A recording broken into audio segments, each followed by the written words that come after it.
लोकशाहीमध्ये बहुमताला प्राधान्य दिलं जातं आणि आज राष्ट्रवादी काँग्रेस पक्षाचं चिन्ह घड्याळ, राष्ट्रवादी काँग्रेस पक्षाचा झेंडा, या सगळ्या गोष्टी आम्ही लोकांनी जो निर्णय घेतलेला होता, मग प्रफुल्लभाई पटेल असतील, सुनील तटकरे,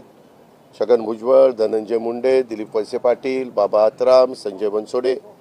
आदिती तटकरे, अनिल भाईदास पाटील, आम्ही सगळ्या सहकाऱ्यांनी आणि आमच्याबरोबर असणाऱ्या 50 आमदारांनी जो काही निर्णय घेतलेला होता,